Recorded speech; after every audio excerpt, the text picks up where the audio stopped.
हर पल आपके साथ। नमस्कार, आप देख रहे हैं हर पल न्यूज और मैं हूं आपके साथ माधुरी तिवारी। खबरों की शुरुआत करेंगे, लेकिन उससे पहले नजर डालेंगे अब तक की सुर्खियों पर। बजट से पहले निर्मला सीतारमण की वित्त मंत्रियों के साथ बैठक। राज्यों और केंद्र शासित प्रदेशों की वित्त मंत्रियों के साथ बैठक। 1 फरवरी 2022 को वित्त मंत्री अपना चौथा बजट करेंगी पेश। कालीचरण महाराज की गिरफ्तारी पर सियासत, आमने सामने एमपी और छत्तीसगढ़ की सरकार। कालीचरण को खजुराहे से किया गया गिरफ्तार। सुरक्षा बलों और आतंकियों के बीच मुठभेड़ में 6 आतंकी ढेर। 2 अलग अलग जगह सुरक्षा बलों ने की कार्रवाई। 2 जनवरी को पीएम नरेंद्र मोदी मेरठ के सरधना में मेजर ध्यानचंद खेल विश्वविद्यालय का शिलान्यास करेंगे। यूपी के इस पहले खेल विश्वविद्यालय के शिलान्यास समारोह के लिए पुलिस प्रशासन दिन रात तैयारियों में जुटी हुई है। सिलावा में जर्मन हैंगर से शिलान्यास समारोह के लिए पंडाल सजाया जा रहा है। साथ ही सिलावा के पुलिस चौकी को भी आयोजन के लिए रेनोवेट किया जा रहा है। केंद्रीय गृह मंत्री अमित शाह आज अलीगढ़ में जनसभा को संबोधित करेंगे। अलीगढ़ के ताला नगरी स्थित कार्यक्रम स्थल पर लोगों को संबोधित करते हुए उन्हें सरकार की नीतियों और आमजन के लिए किए गए विकास कार्यों से अवगत कराएंगे, जिसके बाद वह हवाई मार्ग से अलीगढ़ के लिए रवाना हो जाएंगे। उनके साथ उप मुख्यमंत्री केशव प्रसाद मौर्य भी रहेंगे इस कार्यक्रम के लिए, जहां प्रशासन पूरी तरह से चौकन्ना है। वहीं दूसरी ओर पार्टी ने भी अपनी सारी तैयारियां पूरी कर ली है। जन विश्वास के नाम से है यात्रा का लेकर हम इसको कार्यक्रम को कर रहे हैं। और आप देख ही रहे होंगे हर स्थान पर जहां भी हमारे ये यात्रा हो रही है और सभाएं हो रही हैं, विशाल समूह आ रहा है भारतीय जनता पार्टी की नीतियों को लेके, उनके भारतीय जनता पार्टी के किए गए कार्यों को जन समर्थन मिल रहा है। गैदरिंग की अगर बात की जाए तो अप्रॉक्सिमेटली क्या बैकड्रॉप लगेगी? संख्या हमारी जो है 50,000 से ऊपर की संख्या रहने की पूरी संभावना है। तो कोविड गाइडलाइंस को लेकर क्या तैयारियां? कोविड गाइडलाइंस को लेकर हम फिजिकल डिस्टेंसिंग का पालन करेंगे और लोगों को मास्क लगा के रहने की सभी को बोला गया है और यहाँ पे सैनिटाइजेशन वगैरह भी होगा। मंत्री जी का यहाँ अलीगढ़ में कार्यक्रम है, तो तैयारियां सभी चल रही हैं। पीडब्ल्यूडी के लोग लगे हुए हैं, हमारे हेलीपैड वगैरह बन गए हैं और रास्ते बन रहे हैं, मंच की तैयारी भी हो रही है, सभी तरह की तैयारियां चल रही हैं। बाकी हमारे जो अधिकारी लगेंगे ड्यूटी में, मजिस्ट्रेट और विभिन्न विभागों के अधिकारी, बैठने की व्यवस्था हो, चाहे पार्किंग की हो, वाहन पार्किंग हो, वीआईपी पार्किंग हो, सभी जगह ड्यूटियां भी लग गई हैं और बाकी तैयारियां भी सारी की जा रही हैं। सीएम योगी आदित्यनाथ ने 30 जनवरी यानी आज गोरखपुर में कई परियोजनाओं का शिलान्यास किया है। विश्व स्तरीय वाटर स्पोर्ट्स कॉम्प्लेक्स की सौगात देने के साथ 1305 करोड़ रुपए की लागत वाली 114 विकास परियोजनाओं का लोकार्पण और शिलान्यास भी किया है। बता दें कि पूर्वांचल के मरीन ड्राइव कहे जाने वाले रामगढ़ ताल के ठीक सामने बना सार्वजनिक क्षेत्र का प्रदेश का पहला विश्व स्तरीय वाटर स्पोर्ट्स कॉम्प्लेक्स 45 करोड़ रुपए की लागत से तैयार किया गया है। मुख्यमंत्री के हाथों जनपद को आईटीआई, पॉलिटेक्निक, गुरु गोरखनाथ शोधपीठ, राजकीय इंटर कॉलेज, सामुदायिक स्वास्थ्य केंद्र गोरखपुर विश्वविद्यालय में छात्रावास, ड्रग वेयर हाउस, ओवरब्रिज, 4 लेन, कई सड़कों, नालियों समेत हर विधानसभा क्षेत्र में विकास कार्यों की सौगात दी है। यूपी की जनता को 2 और मेडिकल कॉलेजों का तोहफा जल्द ही मिलने जा रहा है और इससे राज्य में स्वास्थ्य सेवाएं बेहतर होंगी। खास बात यह है कि ये मेडिकल कॉलेज निजी क्षेत्र की भागीदारी से बनाए जाएंगे। राज्य सरकार 16 जिलों में पीपीडी मोड में मेडिकल कॉलेज खोलने की योजना बना रही है और अब राज्य के 2 जिलों के लिए निजी निवेशकों ने सहमति दे दी है। जानकारी के मुताबिक महाराजगंज और संभल में पीपीपी मोड में मेडिकल कॉलेज खोलने के लिए निजी निवेशकों की ओर से दिए गए प्रस्तावों को शासन ने हरी झंडी दे दी है। इसके लिए उन्हें एलओआई भी जारी कर दिया गया है। बताया जा रहा है कि निजी भागीदारी की ओर से न्यूनतम 100 सीट वाले मेडिकल कॉलेज का निर्माण किया जाएगा और इसके बदले में सरकार निजी क्षेत्र को वित्तीय प्रोत्साहन देगी। विधानसभा चुनाव को लेकर उत्तर प्रदेश में सरगर्मी तेज हो गई है और हर दिन राज्य में कई रैलियां और जनसभा हो रही हैं। ऐसे में विपक्षियों को जवाब देने की जगह बुधवार को बीजेपी कार्यकर्ता आपस में ही भिड़ गए हैं। मंच पर बैठने को लेकर ऐसा बवाल हुआ कि लोग एक दूसरे पर टूट पड़े और मारपीट करने लगे। दरअसल ये घटना कन्नौज में बीजेपी के जन विश्वास यात्रा के दौरान हुई। छिबरामऊ विधानसभा क्षेत्र के नेहरू कॉलेज में जन विश्वास यात्रा के तहत जनसभा के लिए मंच तैयार किया गया था। मंच पर बैठने को लेकर विधायक और बीजेपी जिला उपाध्यक्ष के समर्थकों में विवाद हो गया। एनसीपी प्रमुख पवार ने पीएम मोदी की जमकर तारीफ की। पीएम मोदी की प्रशासन पर अच्छी पकड़ है और यही उनका मजबूत पक्ष है। पवार ने इसके अलावा कई अन्य मुद्दों पर अपनी राय रखी। पवार ने एक कार्यक्रम के दौरान पीएम मोदी की तारीफ की। बता दें कि पवार यूपीए सरकार में कृषि मंत्री रह चुके हैं और उनकी उम्र 81 साल की है। पवार ने पीएम नरेंद्र मोदी के कामकाज की शैली की प्रशंसा करते हुए कहा कि एक बार जब वे कोई कार्य करते हैं तो वे उसे पूरा करना सुनिश्चित करते हैं। पवार ने कहा कि मोदी बहुत प्रयास करते हैं और काम पूरा करने के लिए पर्याप्त समय देते हैं। उन्होंने कहा कि मोदी का स्वभाव ऐसा है कि एक बार जब वह किसी भी कार्य को हाथ में लेते हैं तो ये भी सुनिश्चित करेंगे कि जब तक वह अपने निष्कर्ष पर नहीं पहुंच जाता तब तक वह नहीं रुकेगा।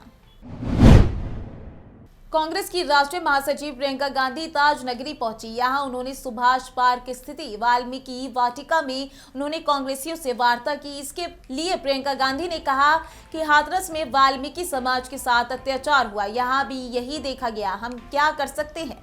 बार बार अत्याचार हो रहा है। हाथरस में देखा, यहाँ देखा, सोच रही थी कि हम किसी तरह से संदेश दे सकते हैं कि वाल्मीकि समाज कैसे अपनी लड़ाई स्वयं लड़ सके। एक प्रतिनिधि मंडल 3-4 दिन पहले भेजा था समाज से चर्चा के लिए। वहीं प्रियंका गांधी ने मृतक अरुण वाल्मीकि के परिजनों से बात की, जहां उन्होंने परिजनों से एक नाम बताने के लिए कहा जो चुनाव लड़ सके। प्रियंका ने परिजनों से कहा कि कोई नाम बताएं जिसे हम उम्मीदवार के लिए चुने। एक ऐसा संदेश भेज सकते हैं कि ये वाल्मीकि समाज अपनी लड़ाई खुद लड़ेगा और मजबूती से लड़ेगा और इस तरह के अत्याचार सहेगा नहीं। तो मैंने काफी चर्चा की है समाज से। कुछ 4-5 दिन भी एक प्रतिनिधि मंडल भेजा था कुछ दिनों पहले भी समाज से चर्चा करने के लिए। और मैंने इनसे पूछा है कि यहाँ चुनाव लड़ने के लिए अपने ही समाज से एक नाम मुझे दें जो उनकी तरफ से कांग्रेस का उम्मीदवार बन सके, ताकि एक पूरे प्रदेश में और देश में संदेश जाए कि आपने हमारे साथ इस तरह का अत्याचार किया, हम मजबूती से अपने हकों के लिए लड़ रहे हैं। धर्म संसद में महात्मा गांधी पर अमर्यादित टिप्पणी करने वाले संत कालीचरण को आखिरकार गिरफ्तार कर लिया गया है। इससे पहले उसे फरार बताया जा रहा था। मिली जानकारी के मुताबिक संत कालीचरण को रायपुर पुलिस ने खजुराहो से गिरफ्तार किया है। आरोपी कालीचरण को अब रायपुर लाने की कार्यवाही की जा रही है। महात्मा गांधी पर अमर्यादित टिप्पणी करने पर कालीचरण महाराज के खिलाफ रायपुर समेत देश के कई हिस्सों में केस दर्ज कर लिया गया है। कल शाम ही खबर आई थी कि कालीचरण महाराज रायपुर से फरार हो गया है, जिसके बाद रायपुर पुलिस ने महाराष्ट्र और मध्य प्रदेश में उनकी तलाश शुरू कर दी। बता दें कि कालीचरण महाराज के खिलाफ रायपुर में धारा 505 और धारा 294 के तहत केस दर्ज किया गया है। यूपी के दुर्गा शंकर मिश्रा ने नए मुख्य सचिव का काम संभाल लिया है। बता दें कि दुर्गा शंकर मिश्रा 1984 बैच के यूपी कैडर के आईएएस अधिकारी हैं और इतना ही नहीं, मिश्रा दिल्ली मेट्रो के चेयरमैन भी हैं। दुर्गा शंकर मिश्रा 31 दिसंबर को रिटायर होने वाले थे। सरकार ने उन्हें 1 साल का सेवा विस्तार दिया। जानकारी के मुताबिक दुर्गा शंकर मिश्रा एयरपोर्ट से सीधे चुनाव आयोग की बैठक में शामिल होने पहुंच गए। आपको बता दें कि योगी सरकार ने नए मुख्य सचिव के तौर पर दुर्गा शंकर मिश्रा की नियुक्ति का नोटिफिकेशन जारी कर दिया है। नीट पीजी काउंसलिंग में देरी का विरोध कर रहे रेजिडेंट डॉक्टरों ने अपना प्रदर्शन और तेज कर दिया है। जानकारी के अनुसार नीट पीजी काउंसलिंग में देरी का विरोध कर रहे रेजिडेंट डॉक्टरों ने 3 मांगे रखी है। Federation of resident doctors association ने एक बयान जारी कर बताया कि जब तक उनकी मांगों को पूरा नहीं कर लिया जाता तब तक आंदोलन जारी रहेगा। आपको बता दें कि नीट पीजी काउंसलिंग में तेजी लाने और डॉक्टरों पर एफआईआर दर्ज वापस लेने की मांगों पर यह आंदोलन चल रहा है और federation of resident doctors association का कहना है कि जब तक इस घटना को दिल्ली पुलिस की ओर से लिखित माफी नहीं मांग ली जाएगी तब तक ये प्रदर्शन जारी रहेगा। उत्तर प्रदेश पुलिस भर्ती 2013 के अभ्यर्थियों को ज्वाइनिंग न मिलने से नाराज सैकड़ों की तादाद में अभ्यर्थी रामलला के दरबार पहुंचे, जहां सरयू तट स्थित राम की पौड़ी में सांकेतिक धरना देते हुए सरकार से मांग की है। उनका कहना है कि जल्द से जल्द उन्हें ज्वाइनिंग दी जाए। इस दौरान अभ्यर्थियों ने स्थानीय जिला प्रशासन के माध्यम से राज्य सरकार को संबोधित किया, ज्ञापन भी सौंपा। सरयू तट स्थित राम की पैड़ी पर सांकेतिक धरना देते हुए अभ्यर्थियों ने बताया कि कोर्ट के आदेश के बाद मेडिकल की प्रक्रिया पूरी हो गई है, इसके बाद भी अभी तक कोई ज्वाइनिंग नहीं हो सकी। बता दें कि कई सालों से इस प्रक्रिया को लंबित रखा गया है, जिसको लेकर आज सैकड़ों की तादाद में सभी अभ्यर्थी भगवान श्री राम लला से विनती करने अयोध्या पहुंचे हैं। आज हम यहाँ प्रभु श्री राम के चरणों में आए हैं अपनी अर्जी लेके, और हमारा मामला है पुलिस भर्ती 2013 का जो लंबित है, और सरकार उसके लिए जो पुरानी लंबित भर्तियां हैं उनको पूरा कराने के उद्देश्य से सभी शिक्षक भर्ती जैसे उन्होंने पूरी कराई, उसी तरीके से हम चाह रहे हैं कि हमारा भी सरकार कल्याण करे। सर, अयोध्या हम लोग प्रभु श्री राम के चरणों में आए हैं, यहाँ अपनी अर्जी लगाने आए हैं कि सर कि प्रभु श्री राम की नगरी में यहाँ से हम योगी सरकार बाबा तक अपनी बात पहुँचाना चाहते हैं कि हमें नियुक्ति पत्र प्रदान करें, हमारे साथ जो अन्याय हुआ है उसको न्याय करें और सभी को कृतार्थ करें। हम सभी अभ्यर्थी बहुत परेशान हैं इस वजह से। यूपी के बदायूं के दातागंज में जन विश्वास यात्रा का भव्य स्वागत किया गया, तो वहीं दातागंज में विधायक राजीव कुमार सिंह उर्फ बब्बू भैया के नेतृत्व में लोगों में भारी उत्साह दिखाई दिया। वहीं कार्यक्रम के दौरान बब्बू भैया ने कहा, अगर पार्टी का आशीर्वाद मिला तो नेता नहीं सेवक बनकर पुनः क्षेत्र में कार्य करूंगा। उन्होंने आगे कहा कि दातागंज क्षेत्र में विकास की गंगा फिर से बहेगी। आपको बता दें कि इस बार फिर बदायूं की 117 विधानसभा दातागंज की जनता का कहना है कि हम सब मिलकर विधायक राजीव कुमार सिंह को दोबारा विधायक बनाएंगे। कार्यक्रम समाप्त होने पर राजीव कुमार सिंह बब्बू भैया ने क्षेत्र से आई समस्त जनता का आभार व्यक्त किया।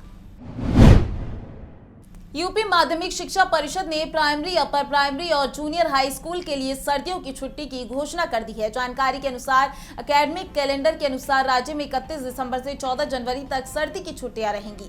स्कूल अब 15 जनवरी 2022 के बाद खुल सकेंगे। यूपी बोर्ड के जारी एकेडमिक कैलेंडर के अनुसार इस साल यूपी में स्कूल कुल 113 दिन के लिए बंद रहेंगे, जबकि पढ़ाई 237 दिन होगी। बोर्ड परीक्षाएं 15 दिनों के भीतर आयोजित कर ली जाएंगी। इसके अलावा गर्मी की छुट्टियों के लिए स्कूल 21 मई से 30 जून तक बंद किए जाएंगे। शिक्षा परिषद अब जल्द ही बोर्ड परीक्षाओं की डेटशीट भी जारी कर सकता है। राज्य के उप मुख्यमंत्री दिनेश शर्मा जानकारी दे चुके हैं कि कक्षा 10वीं और 12वीं के लिए इस साल बोर्ड एग्जाम असेंबली चुनावों के बाद आयोजित होंगे। ओमिक्रॉन के चलते देश में संक्रमण का खतरा एक बार फिर से मंडरा रहा है। तीसरी लहर की आहट भी शुरू हो गई है। बढ़ते हुए खतरे को देखते हुए प्रशासन ने मुंबई में धारा 144 लागू कर दी है। मुंबई में 7 जनवरी तक धारा 144 लागू रहेगी। इसके साथ ही नए साल के जश्न मनाने पर भी रोक लगा दी गई है। बता दें कि मुंबई में बीते दिन कोरोना के 2510 मामले सामने आए हैं, जिसको लेकर प्रशासन ने धारा 144 लागू करने का फैसला लिया है। बताया जा रहा है कि साथ ही सार्वजनिक स्थानों पर नए साल का जश्न मनाने पर भी रोक रहेगी। रेस्टोरेंट, होटल, बार, पब, रिजॉर्ट और क्लब में 30 दिसंबर से 7 जनवरी तक कोई पार्टी नहीं होगी। दिल्ली में कोरोना के मामलों में बढ़ोतरी को देखते हुए डीडीएमए ने सख्ती बढ़ा दी है। इसी के तहत दिल्ली के कालका जी मंदिर में श्रद्धालुओं का प्रवेश बंद कर दिया है। डीडीएमए की ओर से जारी निर्देशों के चलते मंदिर प्रशासन ने यह फैसला लिया है।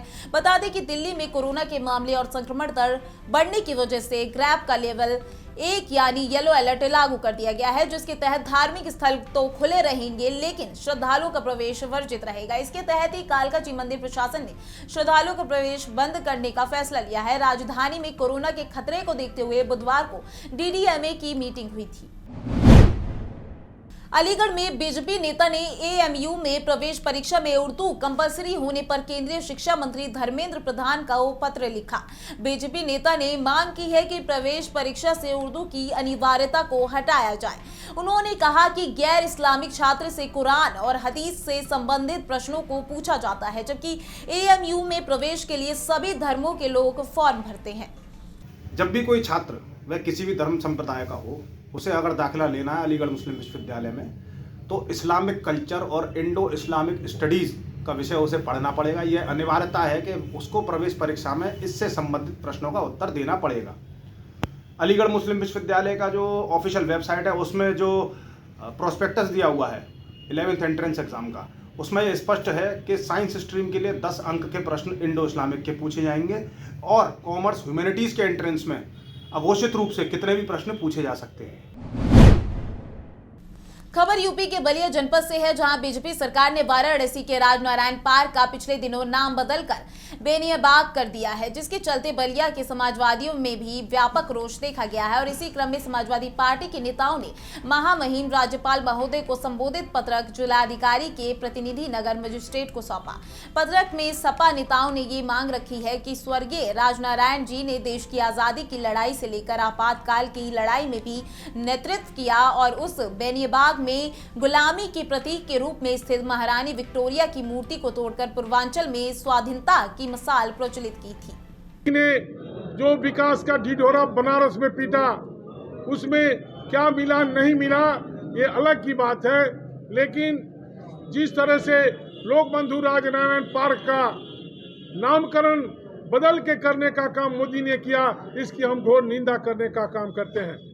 मैं आज आपके बीच में अपने साथी जो समाजवादी पार्टी के साथी हैं, सबके साथ हम लोगों ने महामहिम राज्यपाल महोदया को जिलाधिकारी बलिया के माध्यम से पत्र देने का काम किया है और मांग किया है कि जितना जल्दी हो वहां से बेनियाबाग पार्क का नाम हटाया जाए, मोदी और जोगी का नाम हटाया जाए, क्योंकि उस पार्क में मोदी और जोगी ने कुछ करने का काम नहीं किया है। उत्तर प्रदेश के जनपद अलीगढ़ की कोतवाली इगलास पुलिस ने एक ऐसे शातिर लुटेरों को गिरफ्तार किया है जिसको पकड़ने के लिए 4 सिपाही शहीद हो गए थे। पुलिस ने अब उस लुटेरे को 6 महीने के बाद गिरफ्तार किया है। बता दें कि पुलिस उन लुटेरों को गिरफ्तार करने के लिए आगरा क्षेत्र में दबिश डालने गई थी। पुलिस टीम के 4 जाबाज सिपाही पुलिस जीप पलटने के चलते शहीद हो गए थे। 4 पुलिसकर्मियों की मौत से पुलिस महकमा सहित हर किसी की आंखें नम थी। थाना इगलास के पुलिस चौकी इंचार्ज बेसवांग विनीत कुमार द्वारा सातिर वाहन चोर प्रेमपाल उर्फ गपुआ सनाब फौजदार निवासी बदनवारा थाना सुरीर मथुरा को गिरफ्तार किया गया। इगलास थाने में वाहन चोरी के 2 मुकदमों में पहले से वांछित था और गिरफ्तारी के दौरान इसके पास से एक मोटरसाइकिल और बरामद हुई है चोरी की, और एक लूट की घटना का इसने इकबाल किया है और इसके पास से एक अदद तमंचा और कारतूस भी बरामद हुआ है। सभी मुकदमों में विधिक कार्रवाई की जा रही है और मुकदमा पंजीकृत करके अभियुक्त को संबंधित न्यायालय में जेल भेजा जा रहा है। कोरोना संक्रमण के मामले अब गोरखपुर जिले में भी बढ़ते जा रहे हैं। गोरखपुर मंडल के कमिश्नर रवि कुमार एनजी भी बुधवार को कोरोना संक्रमित पाए गए थे। बहतियाता के रहने वाले दंपति भी संक्रमित पाए गए। गोरखपुर में अब कोरोना के सक्रिय मामलों की संख्या 4 हो गई है। इससे पहले खोराबार का 50 वर्षीय व्यक्ति संक्रमित मिला था। बताया जा रहा है कि जीनोम सीक्वेंसिंग के लिए दंपति का सैंपल लिया जाएगा। जांच के लिए KGMU में भेजा जाएगा। जानकारी के मुताबिक पूर्वांचल के सिद्धार्थ नगर में ओमिक्रॉन का मरीज मिल चुका है। इन सबके बीच जिले में कोरोना संक्रमण की रफ्तार बढ़ने लगी है। देश के पर्वतीय क्षेत्रों में पिछले कई दिनों लगातार बर्फबारी हो रही है। इसी के साथ बारिश का सितम भी लगातार बढ़ता जा रहा है, जिसके चलते मैदानी इलाकों में मौसम में और ठंडक बढ़ने की संभावना है। राष्ट्रीय राजधानी दिल्ली में तापमान में और गिरावट दर्ज की गई है, जबकि देश के कई हिस्सों में बारिश होने की संभावना है लगातार बनी हुई है।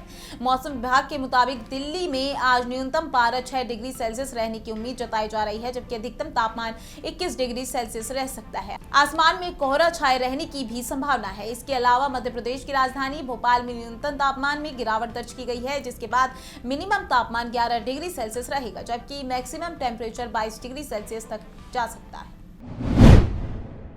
इस खास बुलेटिन में आज के लिए बस इतना ही। देखते रहिए हर्पल न्यूज। नमस्कार।